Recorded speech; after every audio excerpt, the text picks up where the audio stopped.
Welcome to Total Health Talks, your Cook County Health podcast, where we empower your journey to better health. I'm your host, Maggie McKay, and today we're going to talk with Chief Medical Officer, Dr. Lauren Smith, about the power of primary care. Thank you so much for being here, Dr. Smith. Thank you for having me. I'm excited for the conversation. Me too. Let's start off with the importance of primary care. Why do I need a primary care doctor? Yes, so I would say a primary care doctor is probably your most important commitment and connection for your long-term health. And so having that person involved in your care, et cetera, is probably the most important step you're going to make in your healthcare journey. So throughout your entire life, they, are very essential in coordinating your care, understanding your care, understanding the specific aspects of you as an individual patient. And so I think that is the most important relationship you're going to have throughout all of the interactions that you might have across a healthcare system and hospital. I always think of my doctor as like the umbrella doctor who knows everything about me and then sends me off to the specialist if I need it. That's exactly right. Is that okay? Good. It's for people who don't know, what's covered under primary care? What does a primary care physician do? Yeah, so when we speak about primary care, specifically, we're talking about those physicians that are trained within internal medicine, family medicine, or pediatrics. So depending upon your age, you may fall into a pediatric, or if you have children, you may see an internal medicine physician, but your child may see a pediatrician. And so those are the specific types of physicians we're referring to. And what they do really is work on a couple of aspects. So one, preventative care. So they are responsible for the various screenings that you may need. Also vaccinations, which obviously are very prevalent in the pediatric population, but also as you get older, there's specific vaccines that you may require as you get older that you didn't need as a child. And so those primary care physicians really help kind of keep you on track for all of that. As well as they work to coordinate your care. So for instance, if you need to go see a specialist, they can make those referrals. They can share your information with that specialist, telling them your story. So when you go to see the specialist, that specialist knows more about you and can say, okay, I've already heard from Dr. Smith. I know this is the area of concern that we're working on, et cetera. So they work as, your referral, your preventative care, and then also your chronic management. So for instance, if you have a diagnosis already, such as diabetes or hypertension, they can really help you manage that. So whether you're in the early stages and they want to prevent you from getting the diagnosis, so you're pre-diabetic and we want to prevent that next step, they can be very helpful having those conversations. Or if you have that diagnosis, managing it so you deal with fewer of the complications, as well as, if we are able to get that controlled. So again, the primary care physician is really the crux of your care and how you should interact with the entire system. What would you say to somebody who says, I don't need a primary care doctor. If I need a doctor, I'll go to the emergency department. I have a PCP. No. Can you share some examples of when maybe it's actually a good idea to go to the ER instead of waiting until I get to see my primary doctor? Yeah, so that is my training. So I am emergency medicine trained. And I think that experience has really reiterated even to myself the importance of primary care, because when we see someone in the emergency room, sometimes it's a failure of the system. They haven't been able to connect those dots between a primary care and a specialist, et cetera, or they don't have a primary care to make that referral. And so then we see them, unfortunately, in the emergency department. So while emergency departments are great, you really, really need that primary care so that your care is not fragmented. And I think that's the biggest challenge when you don't have a primary care is you have that fragmented care. So you're going from one emergency department to another. You really have no one that is kind of owning your care and making sure you're getting to the right places at the right time. And so when, we're happy to see you in the emergency room, but we really are trained in the emergency room for those acute injuries. So if you've fallen and you think you may have broken a bone, that's the time to go to the ER. Obviously, there's a couple of areas around, if you have a stroke. So if you notice like facial asymmetry, your face is twisted, your speech is slurred, you're unable to move one side of your body, those are concerning for a stroke and you need to get to an emergency room. Again, signs of a heart attack, those are emergencies. So chest pain, shortness of breath, obviously, if you're passing out, those are also very concerning symptoms that you would want to go to the emergency room for. If you have a chronic problem, like your back has been bothering you for 6 months to a year, an emergency department is not really the place that you want to go to because, again, we are trained in acute care. So those emergent things, if you've had a problem that's been plaguing you for 6 months, you probably need to see that specialist. If it's back pain, you may need a referral to physical therapy, which again, really in the ER, we're not set up to do. But if you have an acute injury, a fall, and it's a trauma, and you have back pain, that's where we are, great for taking care of you. So we really want to ensure that you're kind of getting the right care at the right place at the right time. And a primary care physician can really help you with that. In ER, we're great. And of course, I'm biased, but we're really only good at specific niche things. So that emergency fracture, that heart attack, that stroke. If you are having severity of symptoms, so if you have severe abdominal pain that's making you drop to your knees, that could be something, significant going on. But if it's the same belly pain you've had for like 3 months, 6 months, the ER is probably not going to give you an answer. And you may be a little bit dissatisfied with whatever we tell you in the emergency room. Yeah. So, for those in the research phase, so to speak, how does one find a primary care physician? And then how do they, narrow it down and choose one? Yeah, and that's an excellent question. I think first and foremost, because we know the expense of medical care, you want to make sure you're operating within your payers platform and provider. So if you have an insurance plan, you want to make sure that that physician that you're going to see or that APP is within that network, because you'll have the lowest out of pocket cost. So you do kind of want to start within your network. And then it's really not necessarily a kind of a list of questions, but I look at it as, if you're going to look for a job and you're a specific type of employee, if you're a librarian, you're going to go to libraries and, every library has books, et cetera. So you're going to go to a hospital, that doctor is trained in internal medicine or pediatrics. So you really want to assess the fit. And so, you want to go to a company where you're going to like your coworkers. So you want to go to a physician that you're going to like or an APP. And so I really, it's kind of if you're a direct person, you want a direct doctor. If you don't like that style, so it's a lot about communication. If it fits you, I'm a very, very direct doctor. Yeah, And I like that. But yeah. So I think it's really important that you have a fit. I will say one question that you might have, if you have a specific chronic disease or chronic illness, you probably do want to assess, has that physician taking care of a lot of patients with my disease, especially if you're have something that's not very common. You really want to say, do you have a lot of experience working with patients with diabetes? Which most primary care physicians will say yes. They have a very a significant comfort level with that. But if you have specific autoimmune diseases like rheumatoid arthritis, Crohn's disease, some of those are a little bit more specific.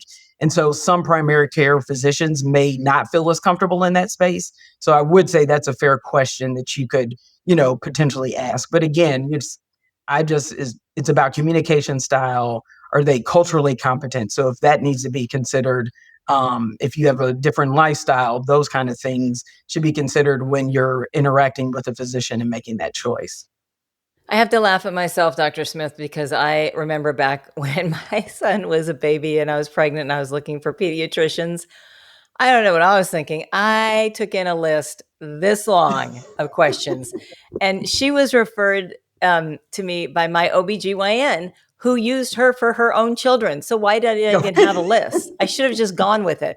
She looked at me like, are you kidding? But she was so sweet and so gracious. And I used her all the way up till he was like 16. And she's like, I said, how long have you been doing this? And she's like, 20 years. And I'm thinking in my head, 20 years, that's nothing. But when you're a first time mom, and your hormones, you're just crazy. So Correct. It was just ridiculous now that I look back, but she was gracious, thankfully. What are the top I five will say, if you questions? have a list of questions, you definitely want to keep it short.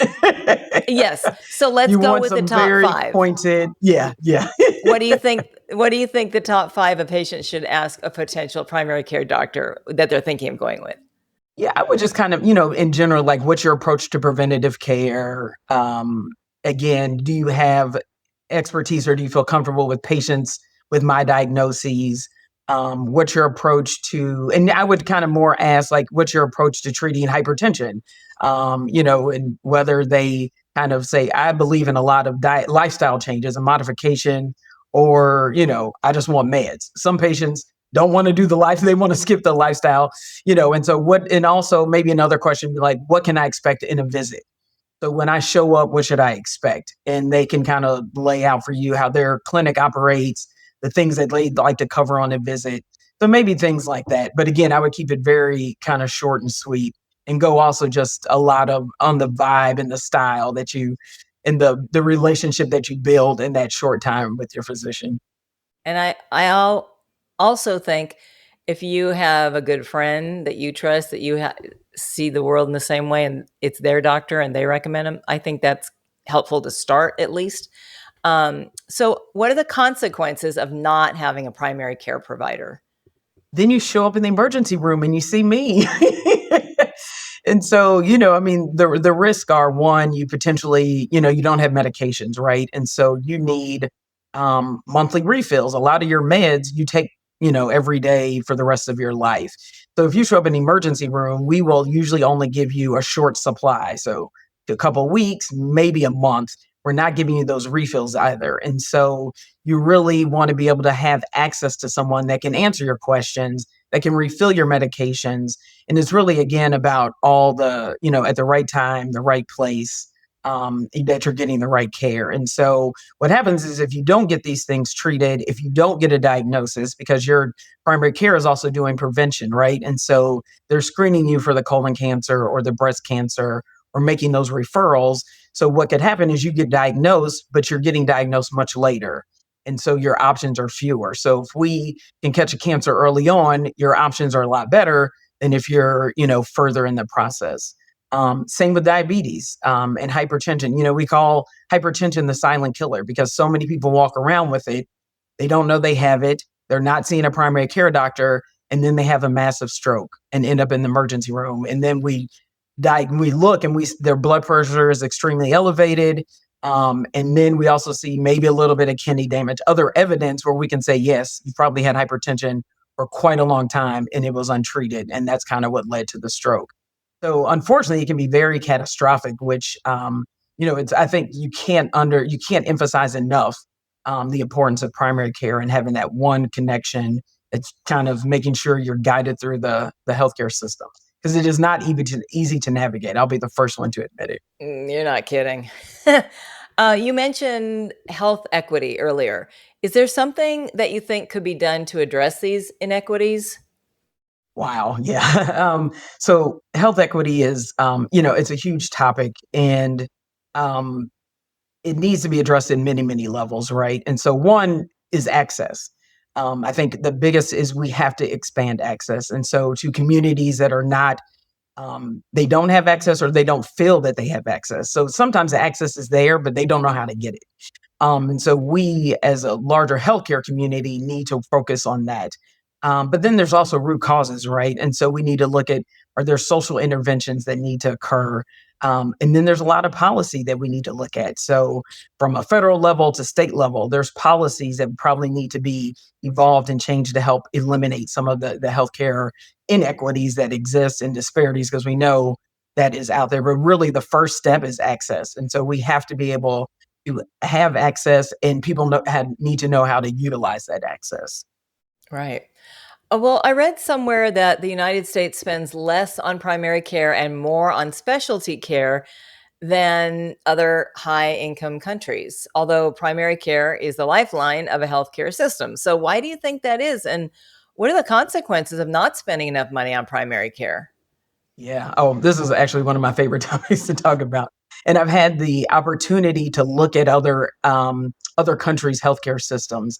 And what you've seen is, especially in Europe and other countries that have universal healthcare, meaning it's a right and everyone has it, is they have realized that you can spend the dollars up front, and it's less than spending them on the back end. And so what this looks like is, they pour a lot more money into the front end. So the vaccines, the screenings.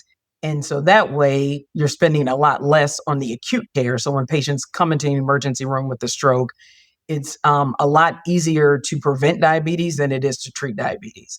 And so if you're going to a primary care doctor, they're checking your A1C and they tell you, hey, you're in the pre-diabetic range. Let's do some diet modifications now. Let's increase your exercise now. So you're preventing that diabetes. Once you develop diabetes and we're treating the diabetes, that's monthly medications that you're paying for.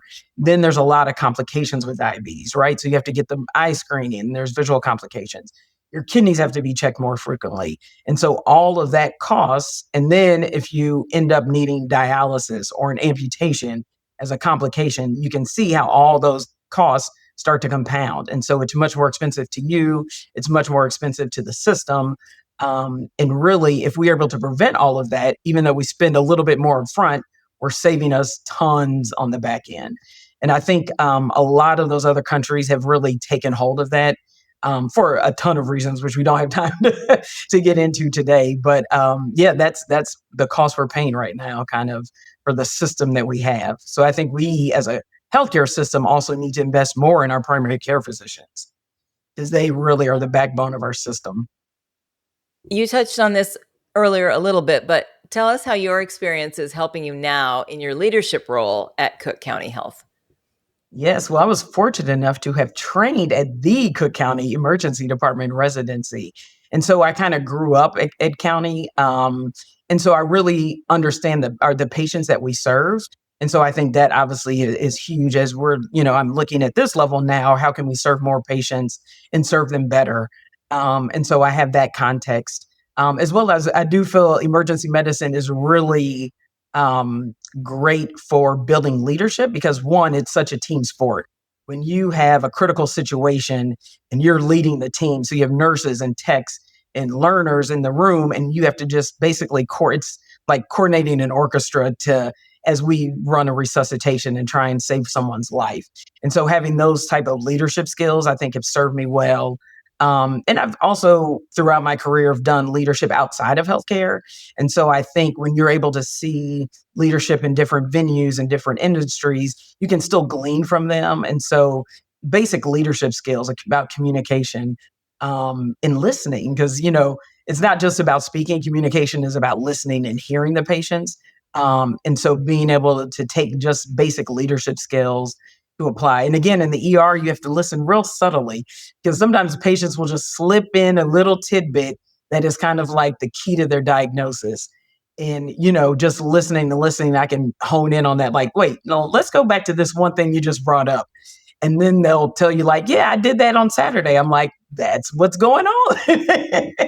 And in their mind, it wasn't, they didn't even think about it. But I'm like, actually, no, there's an affiliation with the X and Y to Z. And so it helps. So really listening and being able to hone in on certain things. So all of that again I think has led up to me being able to serve in this role now. Given your specialty in emergency care, can you share some common misconceptions people have about that field?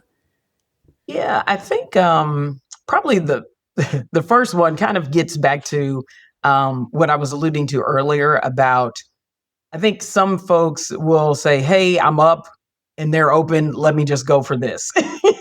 Like, well, I'm awake and I'm thinking about it. Let me just go in and see the doctor now.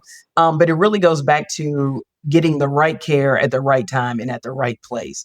So while emergency medicine physicians are great and can do a lot of things, we are probably not the best at managing your blood pressure. So if you know you have hypertension and your numbers are not controlled, we're not going to be the best ones to sit down and run your list of meds and say, hey, let's change this dose. That's not, again, we're trained in the acute management of issues, not necessarily the chronic management. And so I think some people are like, well, it's open and I get it because, some folks have jobs where they can't get away or families and the ER is the only thing that's open when they have that time. So we understand that.